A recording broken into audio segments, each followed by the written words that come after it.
Hindi cinema में अपनी बेहतरीन अदायगी से लोगों के दिलों पर राज करने वाले अभिनेता बहुत से हुए हैं, जिन्होंने अपनी लाजवाब अदाकारी से लोगों को मंत्रमुग्ध कर दिया। लेकिन बात जब संवाद अदायगी की आती है तो इन सैकड़ों लोगों की भीड़ में हमें एक चेहरा सबसे पहले नजर आता है। वो चेहरा जिसने अपने जीवन में अपने नाम को सार्थकता देने का काम किया था और अपनी अदायगी से हर दिल अजीज बन गए थे। जी हाँ दोस्तों, हम बात कर रहे हैं हम सबके प्यारे राजकुमार साहब की। सेठ, जिनके अपने घर शीशे के हों वो दूसरों पर पत्थर नहीं फेंका करते, ना तलवार की धार से ना गोलियों की बौछार से, बंदा डरता है तो सिर्फ परवरदिगार से। आज की ये बेहद ही खास वीडियो इसी महान शख्सियत की जीवनी पर आधारित होने वाली है, तो फिर चैनल को सब्सक्राइब करके वीडियो के अंत तक बने रहिए। तुझको पुकारे मेरा प्यार, मेरी नजर ने हुस्न का जादू जगा दिया, तुझको सजा के और भी कातिल बना दिया।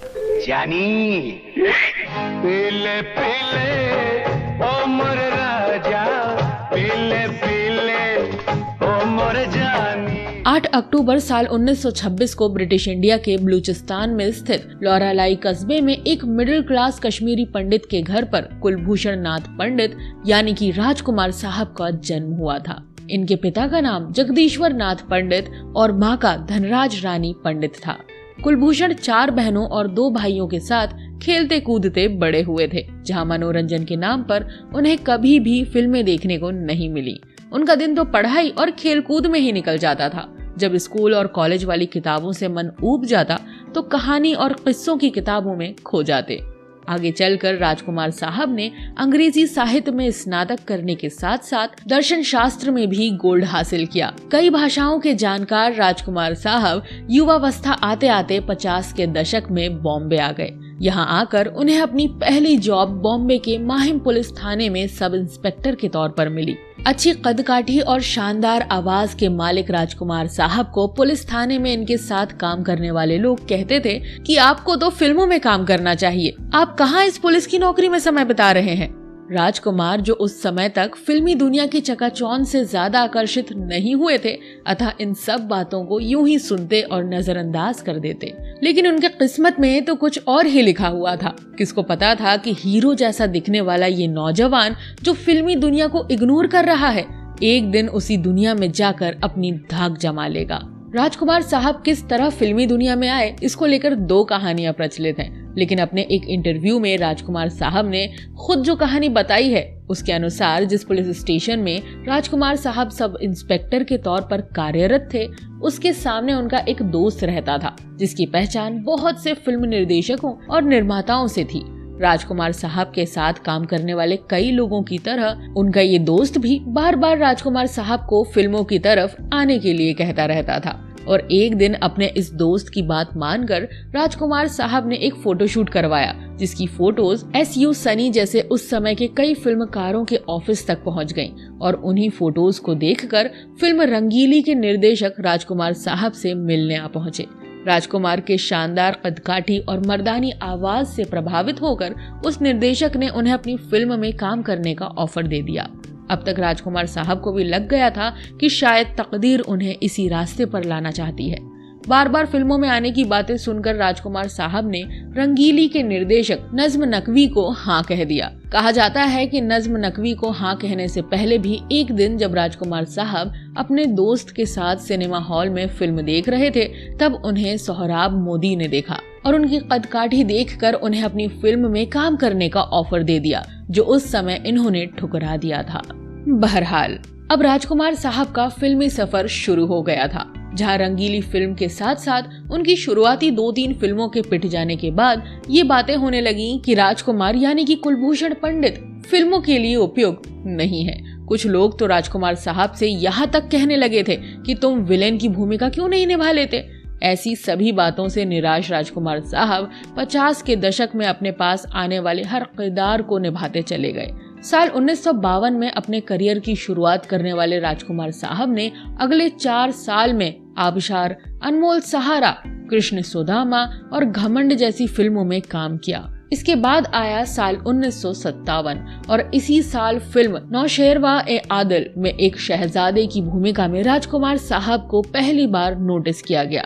इसी साल उनके फिल्मी करियर में एक और शाहकार मदर इंडिया भी जुड़ा, जो कि उन्हें दिलीप कुमार ने मना करने के बाद मिली थी। राजकुमार साहब इस फिल्म में नरगिस जी के पति की भूमिका में नजर आए थे। बताती चलूं कि ये भारत की ओर से ऑस्कर में भेजी गई पहली फिल्म रही जहां इसे महज 1 वोट के खातिर हार का सामना करना पड़ा था। इस फिल्म ने राजकुमार साहब सहित सुनील दत्त और राजेंद्र कुमार तीनों ही के करियर को जबरदस्त उछाल देने का काम किया था। राजकुमार साहब के बारे में एक किस्सा ये भी मशहूर है कि मदर इंडिया की रिलीज के बाद एक रात जब ये अपने किसी दोस्त के साथ गाड़ी में घूम रहे थे तो एक जगह कुछ लोगों के साथ इनकी कहासुनी हो गई और बात जब मार पिटाई तक पहुंची तो राजकुमार साहब के हाथों एक शख्स को गंभीर चोट आई, जिसके बाद उस शख्स की मौत हो गई थी और इस वाकये के बाद उन पर केस दर्ज भी किया गया था, जिसके चलते उन्हें अपनी पुलिस की नौकरी से हाथ धोना पड़ा था। आगे चलकर राज कपूर ने अपनी फिल्म मेरा नाम जोकर में राजकुमार को एक रोल ऑफर किया, जो इन्होंने ठुकरा दिया। कहा जाता है कि इस बात से खफा होकर राज कपूर ने एक पार्टी के दौरान राजकुमार को कातिल कहकर पुकारा था। खैर, मदर इंडिया के बाद साल 1959 में राजकुमार साहब उस समय के सबसे बड़े बॉलीवुड स्टार दिलीप कुमार के साथ फिल्म पैगाम में नजर आए, जहां एक बार फिर इनकी अदायगी को काफी पसंद किया गया। इस फिल्म के बाद राजकुमार साहब बड़ी फिल्मों और बड़े बैनर्स का एक जाना पहचाना मोहरा बन गए। पैगाम के बाद राजकुमार साहब फिल्म दिल अपनी प्रीत पराई में पहली बार सोलो लीड के तौर पर नजर आए और उसके बाद इन्होंने मीना कुमारी के साथ ही दिल एक मंदिर में भी काम किया। अब तक अपने अलग अलग और छोटे बड़े किरदारों के जरिए पर्दे पर नजर आने वाले राजकुमार साहब को साल 1965 में आई फिल्म वक्त ने बॉलीवुड के गिने चुने दिग्गज अभिनेताओं की श्रेणी में लाकर खड़ा कर दिया। राजकुमार साहब अब धीरे धीरे उस स्थिति में पहुंच रहे थे जहां वो अपनी पसंद के हिसाब से फिल्में और किरदार चुन सकते थे। पर्दे के पीछे अपनी मर्जी के मालिक राजकुमार साहब ने पर्दे पर हमेशा एक शिष्ट, सभ्य और उम्दा कलाकारी का प्रदर्शन किया और जिस किरदार को भी हाथ लगाया उसे अमर कर दिया। B.R. चोपड़ा की फैमिली ड्रामा फिल्म वक्त के बाद साल 1970 में आई फिल्म हीर रांझा और साल 1971 में आई फिल्म पाकीज़ा में राजकुमार साहब ने अपने मनमौजी और अक्खड़ स्वभाव के विपरीत संजीदे आशिक का किरदार निभाया, जो आज भी फिल्मी कलाकारों के लिए प्रेरणा है। फिल्मों से दूर इस अभिनेता की रियल लाइफ के बारे में बात करें तो ये अपने अलग अंदाज और स्वभाव के लिए जाने जाते हैं और इनके अक्खड़ स्वभाव के किस्से कहानियां आज भी लोग बड़े चाव से कहते और सुनते हैं। राजकुमार साहब ने अपने दौर के हर बड़े अभिनेता और फिल्म निर्माता निर्देशकों को तंग किया है। फिर बात चाहे जंजीर से जुड़े किस्से की करें, जहां इन्होंने फिल्म को सिर्फ इसलिए छोड़ दी थी क्योंकि इन्हें डायरेक्टर के बालों में लगे चमेली के तेल से दिक्कत थी, या फिर बात रामानंद सागर साहब की फिल्म आंखें के बारे में, जिसे इन्होंने अपने कुत्ते से पूछने के बाद मना कर दिया था।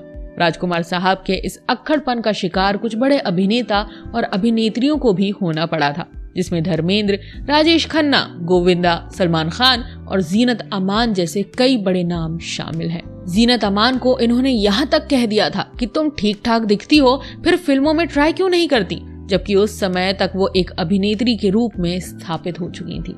इसी तरह के अंदाज और कमाल की आवाज के मालिक राजकुमार साहब ने भारतीय सिनेमा के कुछ बेहतरीन डायलॉग्स को अपनी आवाज देकर अमर कर दिया था, जिन्हें लोग आज भी दोहराते नहीं थकते। फिर चाहे बात चिनाए सेठ को अपनी तरह से हिदायत देने की हो या फिर बंदा डरता है तो सिर्फ परवरदिगार से जैसे संवादों की हो, राजकुमार साहब भले ही एक सख्त मिजाज के शख्स थे, लेकिन दिल तो हर इंसान के पास होता ही है और राज साहब के पास भी था, जो प्यार के लिए धड़कता था।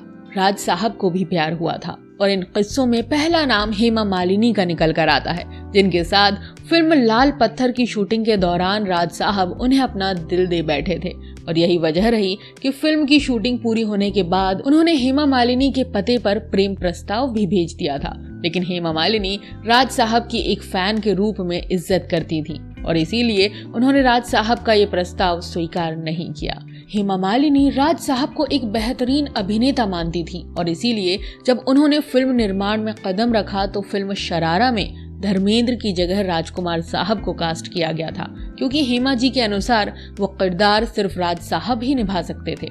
इस सूची में दूसरा किस्सा और दूसरा नाम मीना कुमारी का जुड़ता है, जिनके साथ फिल्म पाकीज़ा में काम करते समय कई बार ये अपने संवाद तक भूल जाते थे। राज साहब मीना कुमारी से प्यार तो करते थे, लेकिन यह प्यार परवान नहीं चढ़ पाया, क्योंकि पाकीज़ा के समय मीना कुमारी शादीशुदा थी। इस तरह प्यार में 2 बार थपेड़े झेल चुके राज साहब को सहारा एक हवाई यात्रा के दौरान एक एंग्लो इंडियन लड़की जेनिफर ने दिया, जो एक एयर हॉस्टेस थी। उन्होंने राज साहब के प्रपोजल को न केवल स्वीकार किया, बल्कि उनसे शादी करने के बाद अपना नाम बदलकर गायत्री रख लिया था। निजी जिंदगी से अलग राज साहब फिल्मों में लगातार बुलंदियां छू रहे थे। उनकी संवाद अदायगी के साथ साथ उनकी चाल ढाल, हर चीज ने लोगों को इनका दीवाना बना रखा था। इन सबसे ऊपर इस अभिनेता को अपने करियर में बेहतरीन संवाद लेखन के साथ साथ बाकमाल संगीत का भी साथ मिला, जिसे राज साहब ने अपनी अदाकारी से हर दिल अजीज बना दिया। फिर वो गाने चाहे हीर रांझा के हों या फिर सौदागर का इमली का बूटा बेरी का पेड़ हो, लोगों ने इस अभिनेता के हर रंग को प्यार दिया। अपनी तुनक मिजाजी और सख्त स्वभाव के लिए प्रसिद्ध राजकुमार साहब को जानने वाले लोगों की माने तो यह अभिनेता असल जिंदगी में बड़े ही सरल और सही ढंग के व्यक्ति थे। कई फिल्मों में राज साहब के साथ काम करने वाले डैनी डेंजोंगपा बताते हैं कि असल जिंदगी में राज साहब की शिष्टता बहुत ही सराहनीय थी। वो अपना काम सही समय पर और एकाग्रता के साथ करने वाले आदमी थे। डैनी के अनुसार राज साहब इस इंडस्ट्री में खुद को अनफिट महसूस करते थे। वो कई बार कहते थे कि मैं गलत जगह आ गया हूँ। इसका कारण था बॉलीवुड का मैनरिज्म, जो इनको बिल्कुल भी सूट नहीं करता था। ऐसा ही कुछ राज साहब ने भी अपने एक इंटरव्यू में कहा था कि उन्हें इस इंडस्ट्री में परफेक्ट किरदार ज्यादा नहीं मिल पाए हैं। खैर, राज साहब को जो भी मिला, जितना भी और जैसा भी मिला, उसे इस कलाकार ने बड़ी अच्छी तरह से पर्दे पर जीवंत किया, जिसका परिणाम 80 के दशक में आई कर्मयोगी, बुलंदी, कुदरत और धर्म कांटा जैसी फिल्मों में भी देखने को मिलता है। और इसी कारण राज साहब कहते थे कि फिल्में जरूर फ्लॉप हो सकती हैं, लेकिन राजकुमार फ्लॉप नहीं होता। साल 1991 में सुभाष घई ने अपनी फिल्म सौदागर के लिए एक लंबे अरसे के बाद राजकुमार और दिलीप कुमार साहब को एक साथ एक फिल्म में लाने का मन बनाया, जिसे राज साहब ने ये कहकर स्वीकार कर लिया था कि वो इस इंडस्ट्री में अपने सिवा अगर किसी को अच्छा अभिनेता मानते हैं तो वो दिलीप कुमार ही हैं। लगभग 30 साल बाद पर्दे पर आई इस जोड़ी को दर्शकों ने खूब प्यार दिया, लेकिन अब तक राज साहब को गले की कैंसर ने जकड़ लिया था। वो बीमार रहने लगे थे और एक बेहतरीन आवाज का मालिक लगभग बेआवाज हो गया था। आखिरी दिनों में राज साहब की आवाज इतनी धीमी पड़ गई थी कि उन्हें बहुत पास बैठकर सुना जा सकता था। गले की कैंसर से जूझ रहे राज साहब ने अपने करियर की कुछ आखिरी फिल्मों में भी उसी दृढ़ता के साथ काम किया, जिस दृढ़ता के साथ वो करते आ रहे थे। उन्होंने कभी अपनी बीमारी को जगजाहिर नहीं होने दिया। कहा जाता है कि अपनी इसी बीमारी के चलते ही वो साल 1993 में आई फिल्म तिरंगा सहित उस समय की कई फिल्मों के दृश्यों में गले को ढके हुए नजर आते थे।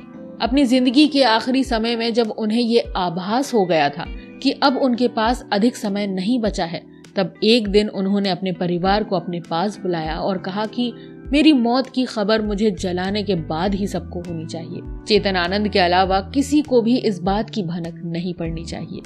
राज साहब अपनी मौत का तमाशा नहीं बनाना चाहते थे और इसलिए उन्होंने अकेले ही इस दुनिया को अलविदा कहने का मन बना लिया था। अपने घर विस्परिंग विंडो में 3 जुलाई 1996 के दिन राज साहब सदा के लिए इस दुनिया को छोड़कर चले गए। साल 1995 में आई फिल्म गॉड एंड गन राज साहब के 40 साल के बेहतरीन करियर की आखिरी फिल्म साबित हुई, जिसमें उन्होंने एक से बढ़कर एक किरदार पर्दे पर जीवंत करने का काम किया। राज साहब को उनकी बेहतरीन अदाकारी के चलते साल 1964 में फिल्म दिल एक मंदिर और 1966 में फिल्म वक्त के लिए बेस्ट सपोर्टिंग एक्टर का अवार्ड दिया गया था। इन्हें अपनी पत्नी गायत्री से 3 संतानें हुई, जिसमें 2 बेटे और 1 बेटी है। बेटों का नाम पुरु राजकुमार और पानिनी राजकुमार है, तो वहीं बेटी का नाम वास्तविकता है। राज साहब की तीनों संतानें भी फिल्म इंडस्ट्री से जुड़ी हैं।